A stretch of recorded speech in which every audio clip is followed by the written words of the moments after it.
Live from the City of Angels, they dropped it early. JokerFolieADeux, Joker 2. The trailer is out. I have not watched it until this very moment.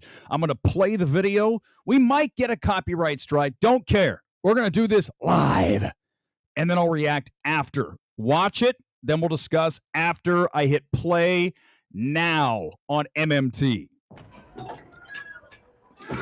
go, boys. It's showtime. Wakey, wakey. Hey, Fleck, you got a joke for us today?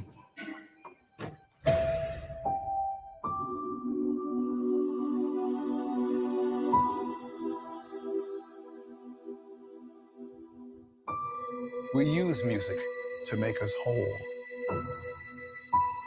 to balance the fractures within ourselves. I'm nobody. I haven't done anything with my life like you have.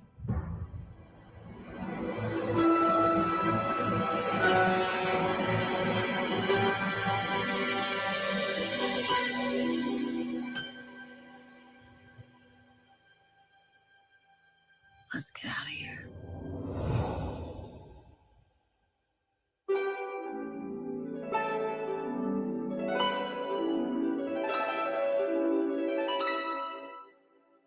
What the world needs now is a love, sweet love.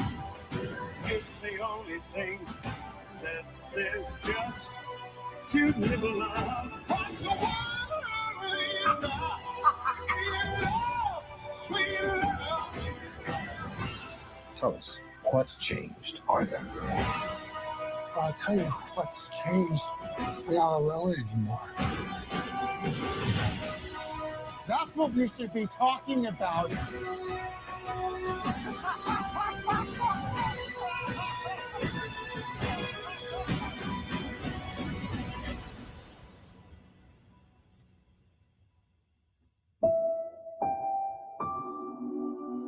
I want to see the real you.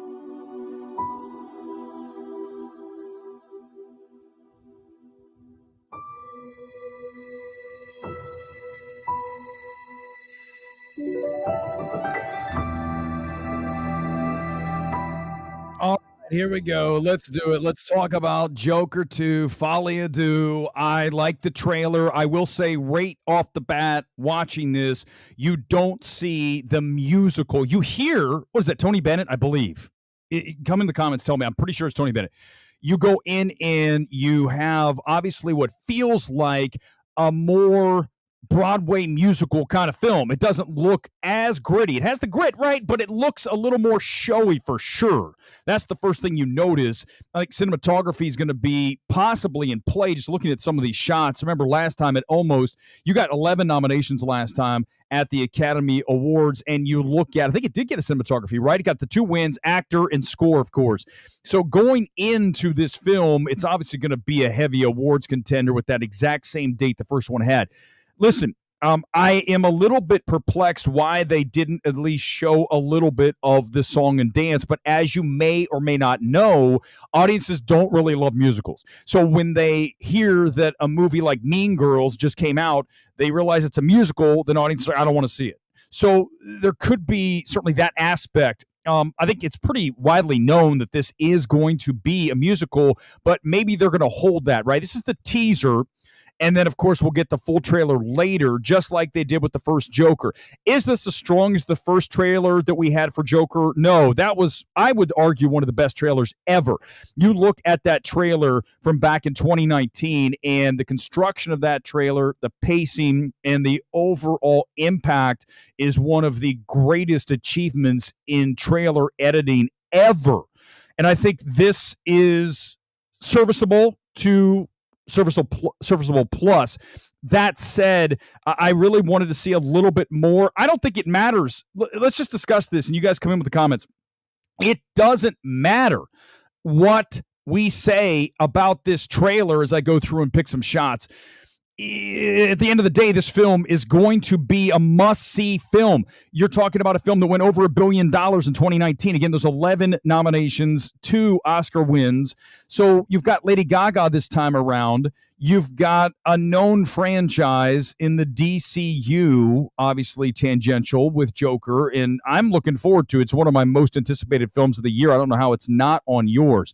So I there's part of me that says I'm kind of happy that they didn't show much, but this is about what I expected. It looks a little cleaner to me than the first one did, right? A little bit, the shots, everything, it looks like the grain, right? I don't know what he shot the first one on, but it had a really gritty New York look to it and feel. This film looks more glossy, doesn't it? The trailer has more gloss, but that would point to this being obviously a musical and that Broadway kind of look to it. You look at this, I mean, hello. I mean, there's your theatrical musical right there, Broadway style. So you've got a lot of these shots in this thing, and I just think it's really dumb to even consider the fact that Todd Phillips hasn't made something pretty cool.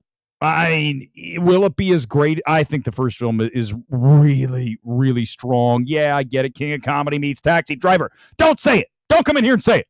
I get it. But remember, Warner Brothers had to sign off on that film. The balls, the brass balls that Warner's had to say, make this film, this ultra-violent film, and have it beat Joker. It's really, truly one of the most ballsy moves ever by a studio in this town. Let's go to your comments here on this stream, the trailer reaction.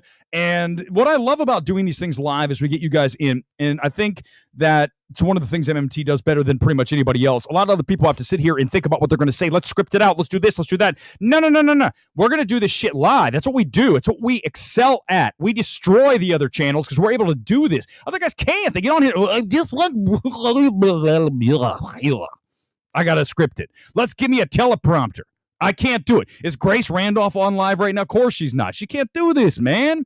Not everybody can do this. Give me a like. All right, here we go. Let's go. The trailer looks good, but Lady Gaga sounds like she's reading straight from a script with no energy. Listen, yeah, thinking of film, it's a little harsh. I mean, I don't think she was all that strong in even House of Gucci. It's fine. It's a fine role. I mean, the fact that she won New York Film Critics Circle Best Actress is kind of ludicrous, right? But you go back to Star is Born, she's good at what she's asked to do in that film. I think it's too early to say whether she's going to work or not. Way too early. This is just a 2-minute trailer.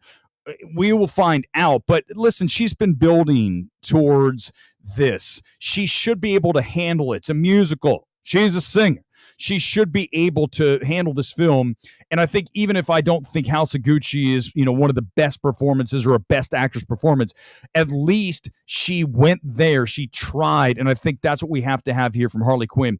When you look at, she's got shoes to fill. I think that's one of the things when you look at her trying to, take this role, you're always going to be compared to who's done it before. And based on what we just saw with Barbie, the It Girl, it's going to be a little bit challenging, I think, for Lady Gaga to get out of that shadow because everyone's going to know that kind of just, right. Think about it. Joaquin Phoenix and Heath Ledger.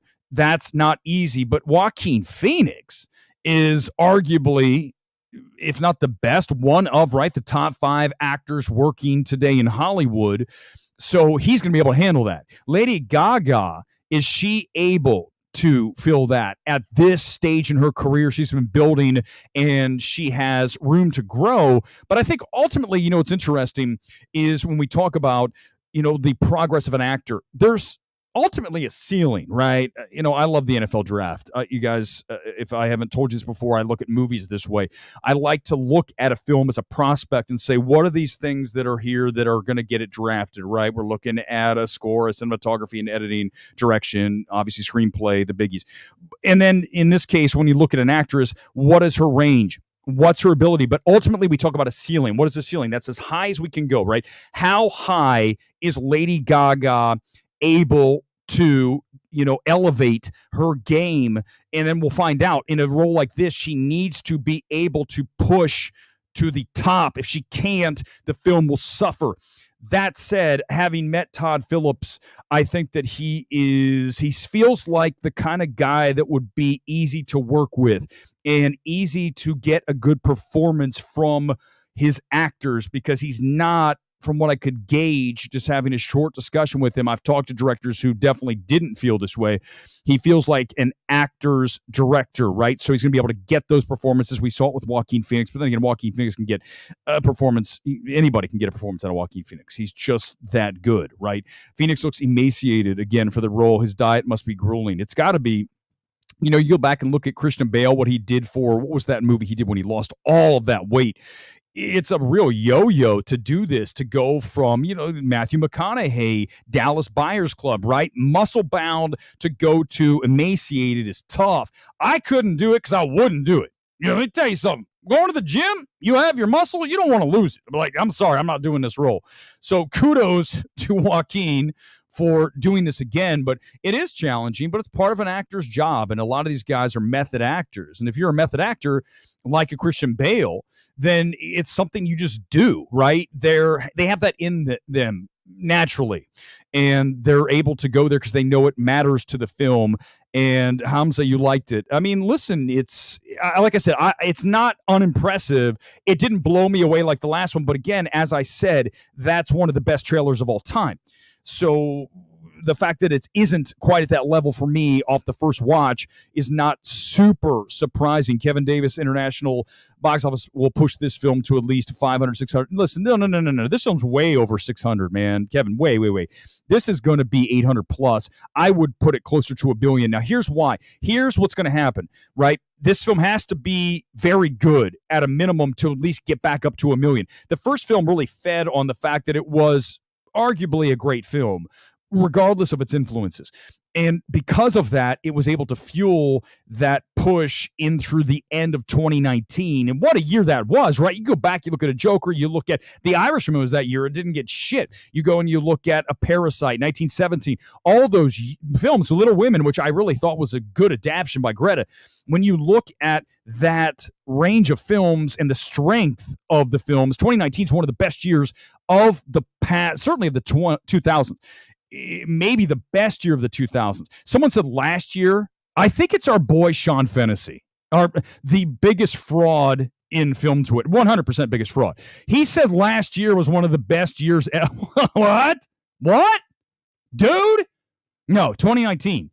Or even go back to, obviously, Tar and After Sun and Decision to Leave. Those three films there from 2022, that's three films that are a next level play. But 2019, one of the best years ever, with him smiling through the glass. Yeah, it's a nice shot, right? And you go back in, who did the cinematography on this last time? I'm sure it's the same one. It's not in front of me right now, but he's a very noted cinematographer. I think we're obviously going to have the same team. Listen, directors always do that. You work who you're comfortable with. So once you get comfortable working with an actor, cinematographer, composer, you're going to bring them back. I remember talking to Ryan Coogler after doing Black Panther, and he was talking about, hey, I'm always going to have Ludwig. I love working with Michael B. Jordan. Hello, they're doing it again. So once you get the guys you're comfortable, or girls, Rachel Morrison, cinematographer for that film, and she has her debut coming out this year called Flint Strong. You look at assembling your team. You want to have people you're comfortable with. And I'm sure Todd brought back pretty much everybody. I'm sure we're going to have the same composer. What's her name? Oh, she's got the wild name. I literally had to say it so many times that year, and now I'm completely drawing a blank. You guys will all come in and go, you'll instantly, and you'll spell it right, and you'll have all of the phonetic symbols in there and all that. I want it to be a box office smash. Looks beautifully shot. Phillips knows how to direct a film. Agreed. And that is a skill that we take for granted, isn't it? We just think everybody can direct a film. It's just something. No. Just like we talked about with acting. Not everybody can do everything. It's just, through the glass. This is a nice shot where she draws it on the thing. Yeah, it's great. I'm probably going to get nailed by Warner Brothers for whatever reason. I don't know why. Why would I get nailed for showing? You can watch this right now. It makes no sense. Joaquin's a masterful actor. I don't care about Gaga. Yeah, but Norm, here's the thing. Great point. I'm glad you brought that in. You might not, but there's a lot of, what she calls herself, little monsters, whoever her fans are, monsters.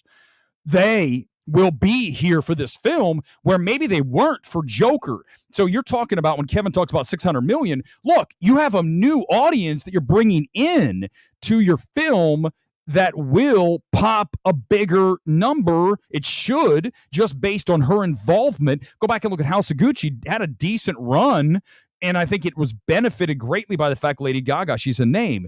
So once you have a name that's going to bring a built-in audience, that's going to help you out. So, I mean, you might not care, but trust me, a lot of people do. Sadvik, I agree. I think it's close to $1 billion, and especially if it is a talker, right? If this film does shit like the first film did, don't you dare come in here and say Taxi Driver and King of Comedy. Don't do it. Don't do it.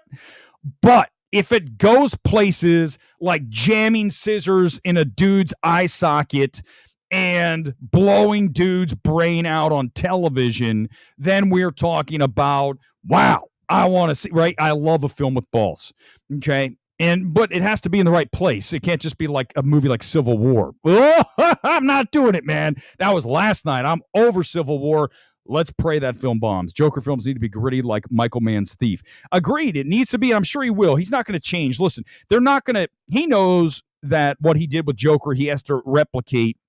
And I give him credit, right? Anytime that you're going to try something that is outside what's expected. So we're all expected Joker 2 will just be kind of a revisiting of the same thing. Now we're going to turn this into a musical. That is what we're looking for. We're looking for artistic vision, and we're looking for the fortitude that you possess to go ahead and try this and hopefully pull it off. It is risky, Simon, 100%. And that's the thing, though. But here's the deal, right? Without great risk is no great reward. So you have to risk it, and maybe let's hope that it pulls it off. If he pulls this off, we could be talking about something greater than Joker. That's going to be hard for me because, again, I have that film graded so highly based on the fact that the balls alone. I mean, the balls, execution, direction, performance, score, cinematography, gritty Gotham, right? All of that really set the table for what Matt Reeves did with the Batman. It's very much the same kind of feel of a film, and that's what we need, right? From these superhero films, we need more of that, and Marvel would be wise to explore that path. Disney needs to just go ahead and let it happen. I don't know if Feige is reticent to do it. I don't know what the deal is, but whoever is holding that back, they need to go ahead and try. And that's the thing. We need to, as much as people hammer Warner Brothers this, Warner Brothers that, they don't do this, and Zack Snyder freaks doing this. Here's the deal.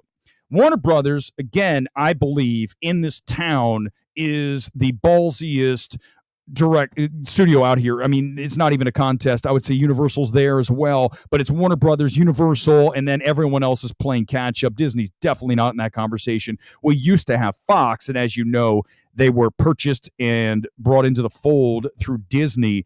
But thank God, of course, we have Deadpool coming up, and I'm sure they just let Ryan do whatever he wanted to do with that film because they should. They should. Obviously, the first two films were runaway smashes, so you're going to have the same thing with 3, especially when you get Hugh Jackman in there. But that is a studio we lost in Fox, and if you lose that, you lose a place to make a film that is like a Joker. And well, listen, I think a lot of people didn't give Todd Phillips enough credit for Joker, right? There was a lot of people who, again, for the 50th time this stream, King of Comedy, Taxi Driver, but it doesn't matter. Listen, so many films. Come on, name a film. Every film that you love has some kind of film that it actually stole from, right? We know that it's a derivative of X. It happens all the time. Go back and look at a Rebel Moon. My God, that is Dune meets Star Wars meets Avatar. Like, oh shit, it's Rogue One in Avatar. Now, I don't care if the source material was written before or after, because I know Dune obviously precedes a lot of this stuff, but it doesn't matter. As far as the big screen comes, you're like, I've already seen all this. So it doesn't matter if it is the combination of those two films I won't mention again. It still is a risky move, and one that we talk about so often on MMT. You must have singular directorial vision. You have to have that talent that really is elusive. You just don't see often from someone who has the again, cojones balls to go and make these things happen. And Todd Phillips did. So he didn't get enough credit. So I think that's a very good comment. Looks better in every way. Rachel, that's a strong comment, because I'm telling you that the first one is a very highly graded film for me. I'd put it at a 9.7.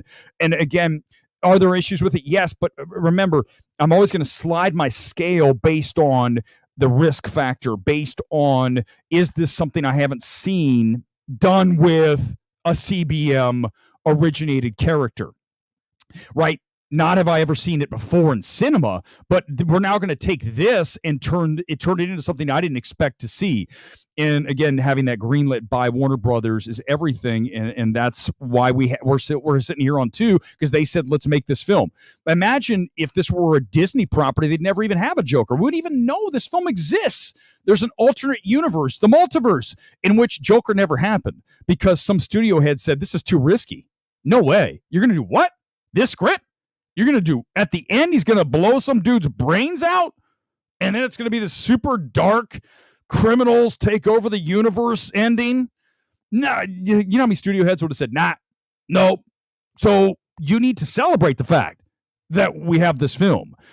Did we need a sequel? It doesn't matter. The answer to that, Simon, that's a good question, because it brings it back to the conversation I had with Todd Phillips back in 2019. It was at an awards party up in the Hollywood Hills when I used to go to those things. Now I'm like, I have no interest. But at that time, I was excited.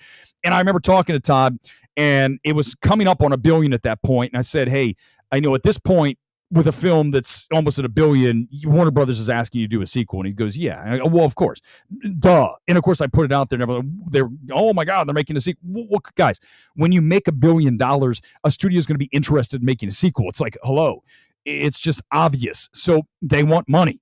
And so if you can, the key is, though, is if the studio wants a sequel, awesome. You get to make another film. But you can't just make a film for the profit. You can't just make a film based on commercial. You have to still have your heart and soul in the film. And I believe that given the time, remember, he had COVID, Phillips did, to go and really work on this film. That allowed, and of course the actor strike too, writer's strike. I mean, he could still write, obviously. I mean, if he was writing it by himself, which I assume he has someone that he helps a little bit here and there, but if he's writing it, he has more time. We always benefit from more time. You have more time to get ready. You have more time to get it right. And the extra time allows you to put the best product out there that you possibly can. And that's why it was kind of, fortuitous that we had that COVID happen, then the strikes to kind of push this thing back a little bit. Claudio, surprised how good it looks. I don't know why. Why? Listen, Claudio, I understand sort of what you're saying, but I mean, listen, it's if you see the first film, you shouldn't be. I mean, if you see one, you should know that we're at least going to get a baseline of very strong for 2, right? Because again, I would say 1 is way up there, right? Again, I put it a 9.7 out of 10. That's very high for me. So when you go that level, you're automatically coming in with like an 8, right? So, I mean, here, I think based on this trailer, it's not as good as the first, but it's not a bad trailer, right? We'd watch something and go, oh, this is bad. This isn't going to work. And I think also the important part is, thank God this isn't a Universal trailer. Universal gives you the whole movie. Like, here's all of Joker 2. You're like, why? Why did I just saw one of their films, whatever Universal's last film, maybe it's Abigail. Go watch the Abigail trailer. It's the whole movie. I'm like, what? This is the whole fucking thing. So at least Warner Brothers was cagey about this and kind of contained it. And I think you've got to do that. The best trailers are the ones that don't give away much. Go watch the Long Legs trailer, the new Neon film coming out from Oz Perkins. Oh, Oz Perkins. Go watch Gretel and Hansel if you've not seen that film, just for the filmmaking, for the cinematography, for the score, for the production design, for the atmosphere. But you go look at Longlegs, that trailer, what's so strong about it is it doesn't show you shit. It's just weird. It's creepy. It's just random scenes of serial killer shit going on. And I think here, obviously, they had to show you more. It's a commercial film. It's Warner Brothers. They're not going to do what Neon does with the trailer. That said, I think it's enough, and it shows, obviously, the Gaga for the fans. Doesn't show you a musical number, and I think there's two ways to think about that. One, are they afraid? Or two, are they holding that? So, because, listen, once you see it, right, who's a better actor, Gaga or Robbie? Let me table that for 1 second, because I'm going to finish with the thought about that, is when you look at the film, I don't even remember what the hell my thought was, so I'll just go to this. It's live. Who's a better actor, Gaga or Robbie? I mean, it's interesting. I think Margot Robbie's a very solid actor. Do I think she is next level, right? When we talk about a Joaquin Phoenix on the acting side, on the actor side, if you talk about for me, you go look at obviously a Meryl Streep, you go look at a Cate Blanchett. I mean, Cate Blanchett in Tar, it's one of the best performances of all time. The fact that she didn't win an Oscar is, guys, it's just wrong. In every sense of the word, it should have happened and it didn't.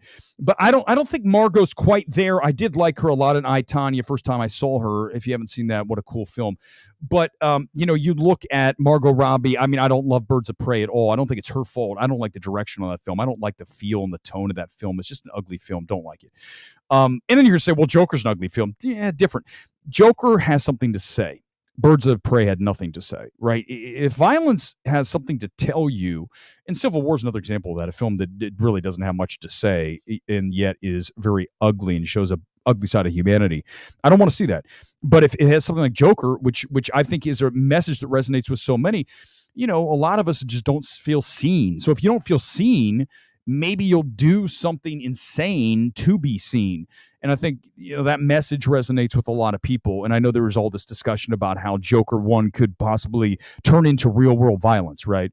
Didn't happen. And we pray that doesn't happen ever again, like we saw with The Dark Knight Rises, anything like that.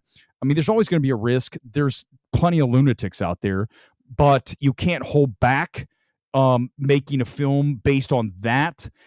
I do still, we talked about last night with Civil War. There's still responsibility, I believe, to try to not egg on things. And I think Civil War that's the issue with the film. And I'm not going to get into it again, but that's it. It kind of really incites that. I don't think Joker does that. Joker just shows you this fucked up world that, basically had to happen from a man who was forever forgotten.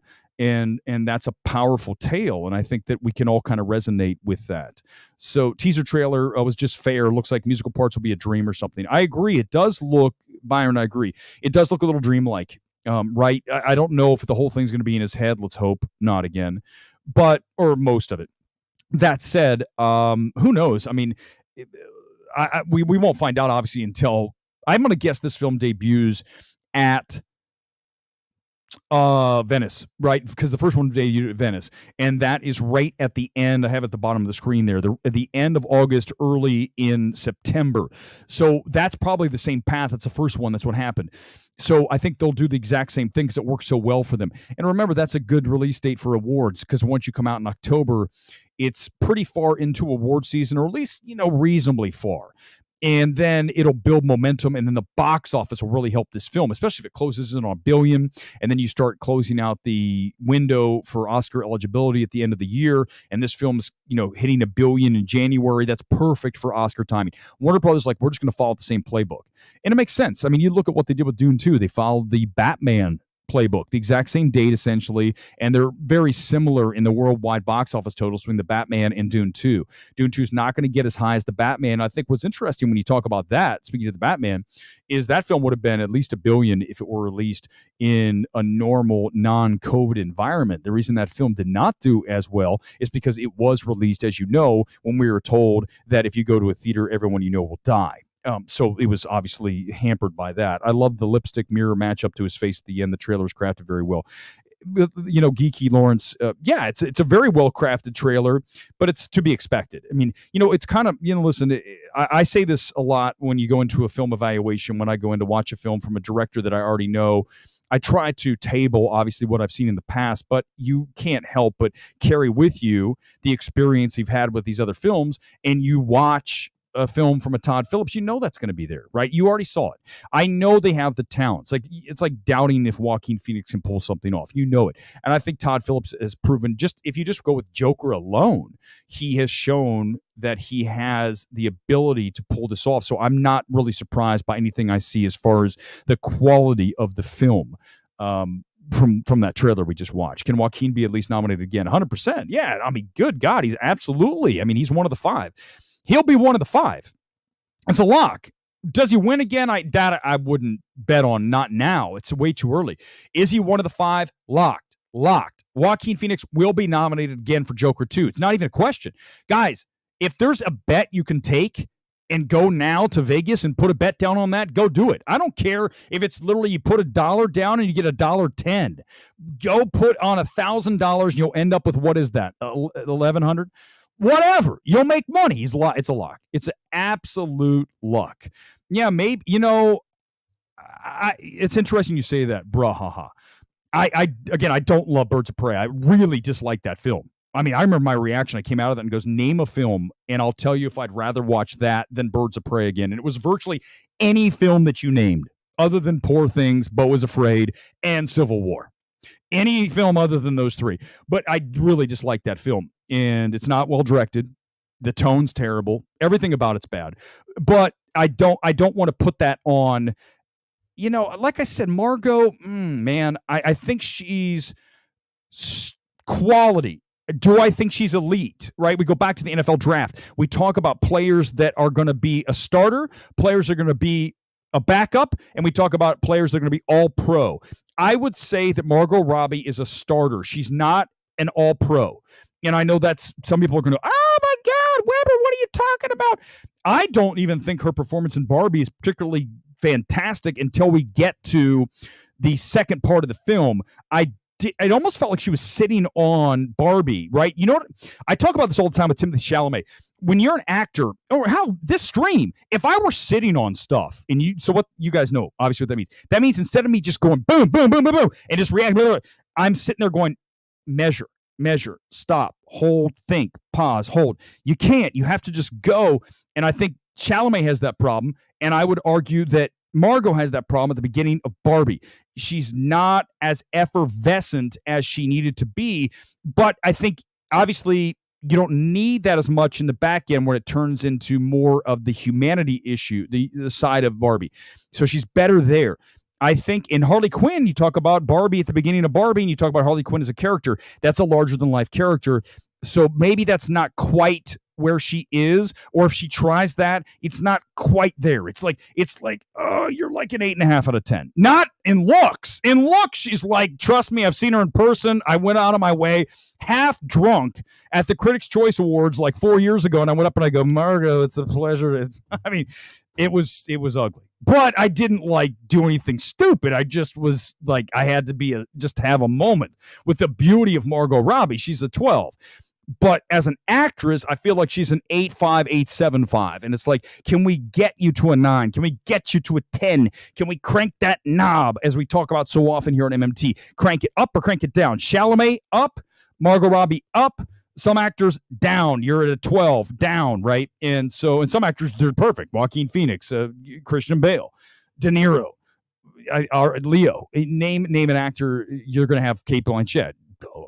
So any of those things are going to be good. Yeah, the Machinist. Thank you. You guys are awesome. By the way, I'm like an hour late on these comments. This thing was supposed to be literally like 20 minutes. Now you're going to keep me on here for like an hour. I'll keep going because what the hell? I'll answer a bunch of questions. Cameron, Hildor Guatenor. That's right. How did you say that? I haven't said it in like 5 years. Guatenor. She brought, right? What do we talk about with a director? We talked about the importance of singular directorial vision, and in Hildor's case, singular composer vision. And what she brought to the score was not what you expect. It wasn't the Lorne Balfe of scores, the worst composer in Hollywood. You talk about the best composers. You talk about a Michael Levi. You talk about a Ludwig Göransson. You talk about, I think, what we've seen so far from Hildor. She also did Women Talking, which I really liked. If you guys haven't seen Women Talking, I like that film a lot. I know a lot of you didn't see it. She did that. She is a talent. And I think what makes them interesting is they're unique. They don't give you what everyone else does, like Lorne Balfe. Like, who's the other guy who does everything? Desplat. Everything. But it's always the same thing. There's no variation.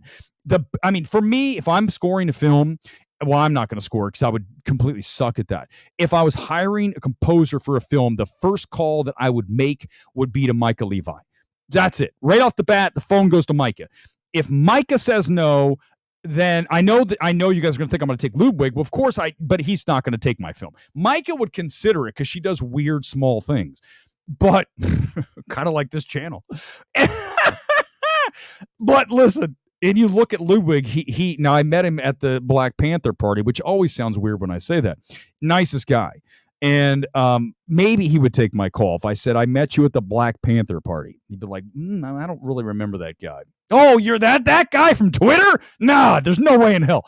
But Mike could be number one. But why? Because is going to give you something that is going to be totally wild, totally unique. Look at what Micah just did for Zone of Interest. Go back and look at some of her work from prior. Go back to, what was his film right before? I always forget the name of the alien film, which I love. I saw it again when A24 brought it back. That score that they did for that. Also, there's a film called Monos from Neon that she did. They did. Damn it.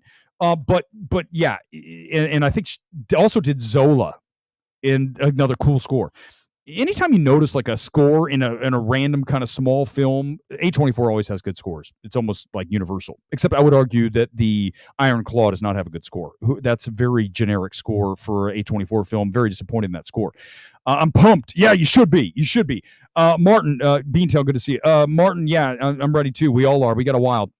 The way this year's going, though, it's already like April. It'll be in October before you know it. This thing will start screening in LA in September, because if it does get that debut in Venice, which, again, you'll see at the bottom of the screen, is at the end of August into early September, that's where it'll debut again. Go for the Golden Lion there, like it did first time. Did it win? I think it won Golden Lion, didn't it, first time around there? Venice is held every year right at that time, along with all those festivals such as Toronto and Telluride. And those are the awards festivals that the studios jam these films into, trying to get the buzz going so they can carry that through the rest of the year. Sometimes you see studios kind of wait until after that. You look at Nightmare Alley, 1917. Those came in last second. But Joker, clearly with the date, we know it's going to debut before that. It would just make sense to do the exact same thing as last time. You had so much success with the last one. Why would you change anything, right? You just followed the same pattern. I just hope that this film doesn't follow, speaking of patterns, that pattern that we had from the first one. I hope it has something different. Obviously, the musical will be that. But I hope that Phillips does something even more ballsy. Whatever that is, I don't know. I don't know how far Warner Brothers will let them take it, but I will say this. I'll bet you they let them take it even further than last time. Last time, they're like, I don't know if we won't even do this. And then it's $1 billion. Do what you want. We don't care. Yep. What? Yep. Nope. Not going to look at the script. Literally, that's how I would treat it. If I was at Warner Brothers and I was running the studio and Phillips came and said, here's the script for Joker 2. I don't want to look at it. I crazy, right? I trust Todd Phillips. After watching Joker, you've earned my trust. And we're good. Now, that said, I would have done the same thing for Ari Aster after Hereditary and after Midsommar, and then I would have been absolutely detonated by Beau is Afraid. So I should watch what I say. But I'm just telling you, if I'm at Warner Brothers, I'm like, go ahead, make whatever you want for Joker 2. You want to do a musical? Go for it. What do you want? What else you want to do? What else do you need? Beantown Brandon, Joker, thank you for the super chat, by the way. Just might turn out to be the best of the year. Phoenix and Gaga will take the Oscars race by storm. Cinematic magic.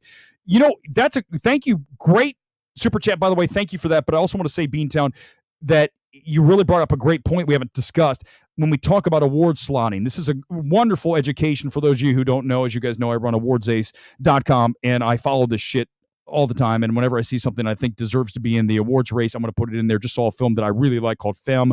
Also, I would say Asphalt City, which it never's going to have a chance. But for cinematography, direction, these things, these films belong there. George McKay for Femme, no question, is supporting.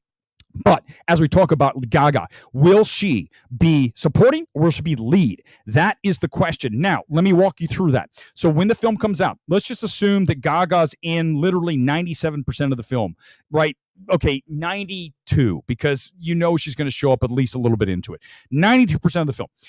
Warner Brothers still has the ultimate say on where you want to slot. Where do they want to slot Gaga? Explain. You've got best actress, you've got best supporting actress. So the studio gets to guide or slot the actress however they want. So if Warner Brothers says Gaga supporting, you have to or should abide by their guidelines, which is Gaga is supporting. And when that happens, that means she probably has a much better chance to get in as one of the nominees, because supporting is obviously an easier category, even though it's always competitive, don't get me wrong. But if you are a standout, almost lead, in a supporting role, then you are going to get nominated and you might even win. Now, we didn't just see that, obviously, with Jamie Lee Curtis last year. We did see it, though, 2 years ago. We just saw it with Holdovers, right? With Randolph. That is very close to a lead. It's a very big, very meaty supporting role. So if Gaga is a meaty supporting role, as it were, she's not meaty, but the role is, then we will have a better chance to get her in and possibly get a win. Now, all that depends on how strong the performance is. I just said, I want to see Gaga elevate to the next level.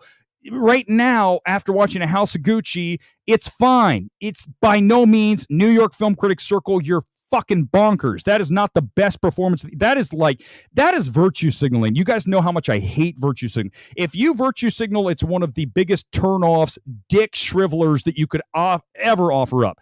So don't do virtue signaling. It's disgusting. But when you look, and that's what the New York Film Critics Circle did with Lady Gaga in House of Gucci, but she has room to grow. She started, as we know, with A Star is Born, and then we go to House of Gucci, and now she's going to be asked to up because now she's going to have to really lean into this character that's already been portrayed on the big screen. And that means you've got to create your own version of this character like Joaquin did with Joker and what obviously we saw what he did. And now the same thing has to happen with Lady Gaga. Can she make that next level jump up? She still needs to. She's not there. No question about it. I don't care what the New York Film Critics snobby ass critic circle has to say. They don't know what they're talking about. I can promise you this. That is not a win. But remember, we're living in the world of virtue signaling. How can we get attention? Let's give Lady Gaga's. That's how we do it. Maybe she'll come to our award show. Look, people are paying attention because Gaga's there. Back to why Gaga's in this film. Why do you think that, let's just say there's another actress out there who would have been better in this role, okay? Let's assume, name an actress, doesn't matter, someone we don't even know, an unknown. Do you think that Warner Brothers is going to cast an unknown who, even if they believe, is better for the role than Lady Gaga? The answer is no. Hell no. Because they know that Lady Gaga brings more butts to the seats. And as long as the performance is strong enough, then they're okay with that. The problem is if she doesn't hold up her end, the film will suffer. We talk so often about an actor or actress in a film that actively wreck the film. I don't think it's going to happen here. There's no better example, and I'll always bring this up, than the card counter. If you've not seen the card counter, go watch it.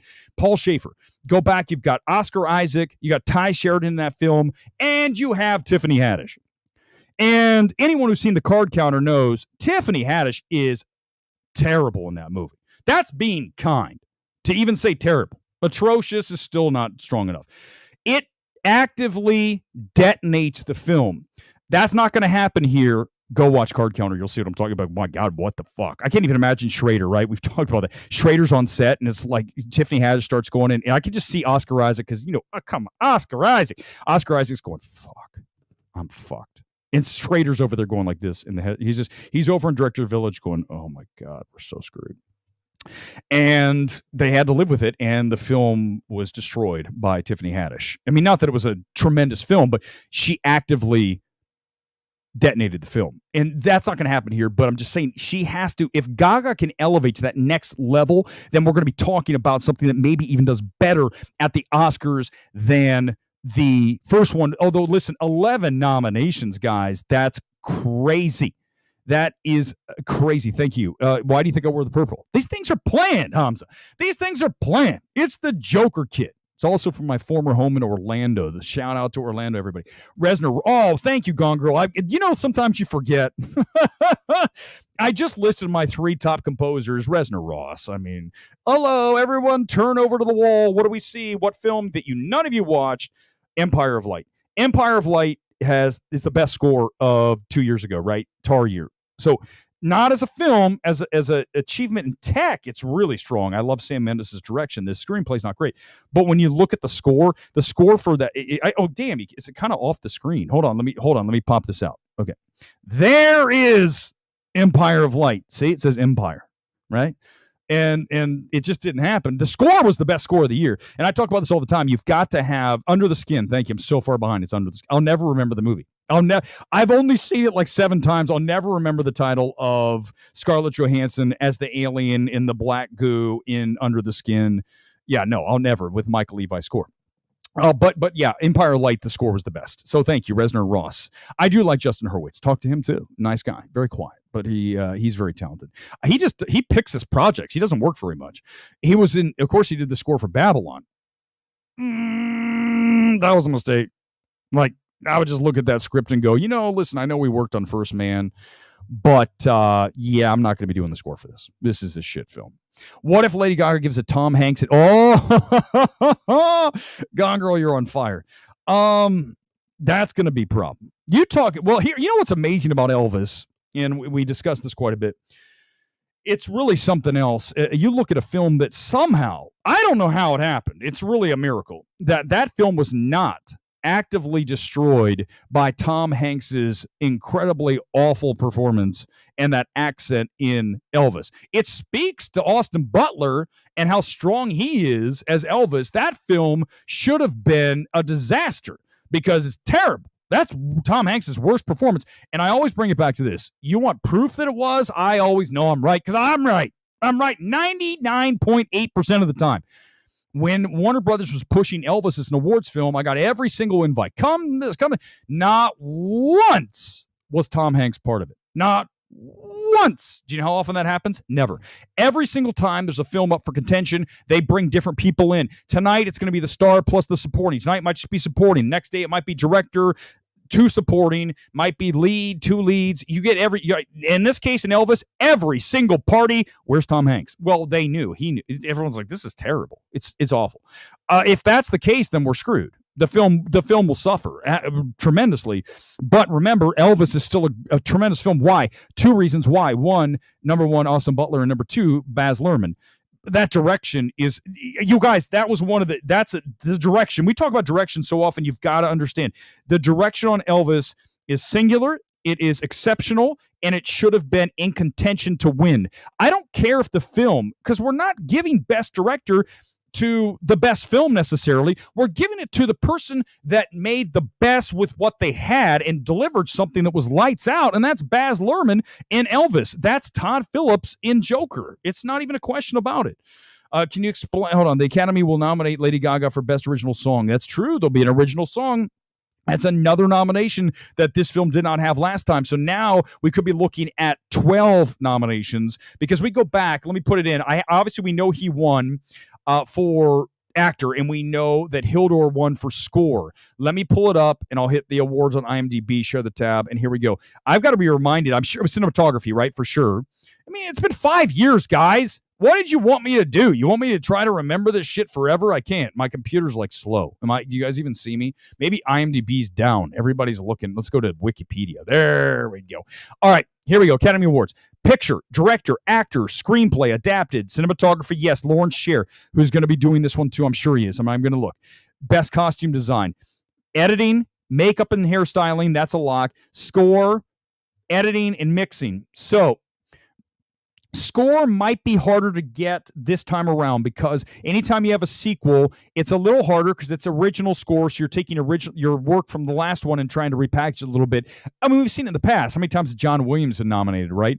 For films that obviously are sequels. So it's not like that. Okay, so let's go through what's going to happen for sure. I can tell you right now today, here's what's going to happen. Here are the nominations for Joker for the Oscars, assuming the film is at least very good. Picture, director, actor, adapted screenplay, cinematography, costume design, editing, all these. Every one of these, score, makeup, editing, sound mixing, and you're going to throw song in there. That's 12. And then if you get Lady Gaga in as supporting, which will be easier, that is 13. If this film gets 13 nominations, you guys come back here when the announcement comes in almost a year from now and go, Weber was right. Again, he's always right. Always right. Every single damn time. It's ridiculous.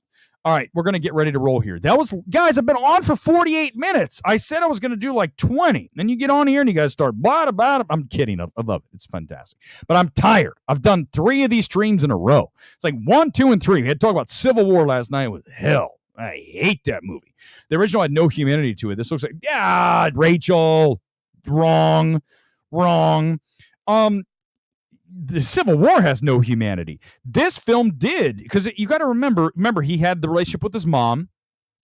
He had just wanting to be seen. Obviously, he wanted to be seen by oh god, what's her name from Deadpool, and she's Zazie Beetz.